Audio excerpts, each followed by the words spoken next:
আসসালামু আলাইকুম, আমি মোহাম্মদ তরিকুল ইসলাম আপনাদের জন্য লিখেছি আজকের ভিডিওতে লগ ও সূচকের অঙ্কের অজানা টেকনিক। অর্থাৎ আজকের ভিডিওতে আমরা এমন কিছু টেকনিক জানতে পারবো লগ ও সূচকের নিয়মের, যা দ্বারা আমরা আজকের ভিডিওতে যে অঙ্কগুলো দেখব সেই অঙ্কগুলো ছাড়াও একই নিয়মের যে অঙ্কগুলো আছে সবগুলো নিজেরাই সমাধান করতে পারবো। চলুন দেখি। প্রথম যে অঙ্কটি আছে 5 power x plus 8 into 5 power x plus 16 into 5 power x সমান 1 হলে এক্স এর মান কত। সেক্ষেত্রে আমরা যেভাবে নির্ণয় করব, প্রথমে আমরা দেখব যে 5 পাওয়ার এক্স টোটাল কতবার আছে। এখানে আছে 1 বার এবং এখানে আছে 8 বার, অর্থাৎ তাহলে আছে 9 বার, আর এখানে আছে 16 বার, অর্থাৎ টোটালি 25 বার। তাহলে আমরা দেব 25 ইন্টু 5 পাওয়ারে এক্স সমান দিব হলো 1। এখন আমরা এই 25 না দিয়ে আমরা 5-এর পর দিব স্কোয়ার, তাহলে আসে 25 ইন্টু দিব 5 পাওয়ার এক্স সমান 1। আমরা জানি সূচকের অঙ্কে যদি ভিত্তির মান মিলে যায় তাহলে তার থেকে একটি আসে, অর্থাৎ একটি 5 আসবে, এবং তাদের মাঝে যদি গুণ থাকে তাহলে পাওয়ারে যোগ হবে, অর্থাৎ 2 যোগ হলো এক্স, 2 যোগ এক্স সমান হলো 1। এখন আমরা 5 দিব, পাওয়ার দিব 2 প্লাস এক্স। এখন দেখব মূলত 5-এর পর কত পাওয়ার দিলে 1 আসে।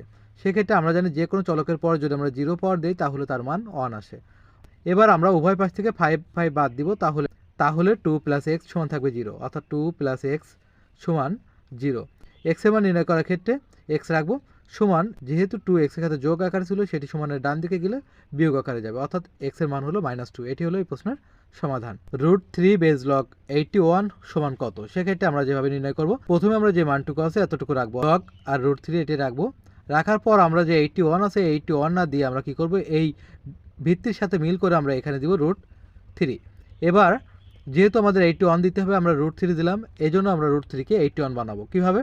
প্রথমে আমরা স্কোয়ার দিব, স্কোয়ার যদি দিই তাহলে স্কোয়ার আর রুটে কাটে। এখন স্কোয়ার আর রুটে কীভাবে কাটে, রুটের মান হলো হাফ আর স্কোয়ার বলতে বোঝায় 2। এখন এই দুটি মান কাটবে, এবার তাহলে থাকে শুধুমাত্র 3।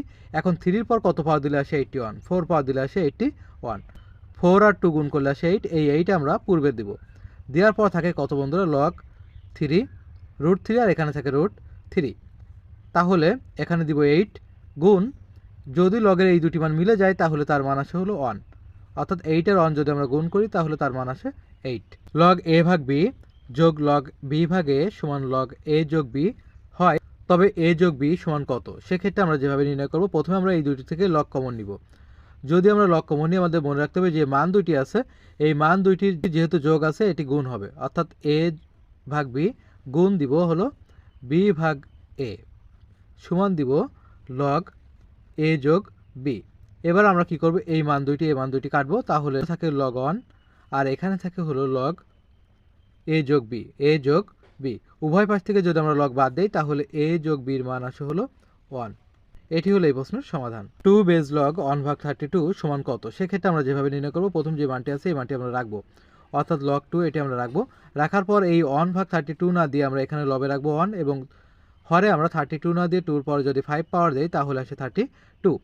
প্রথমে আমরা দিব লগ 2। এবার 1 ভাগ না রাখতে চাই তাহলে আমরা কি করব বন্ধুরা, এই 2-র পর এই যে পাওয়ারটি আছে 5 পাওয়ার আছে, এই 5 পাওয়ারের পূর্বে আমরা একটি মাইনাস দিব, তাহলে 1/2 বোঝায়।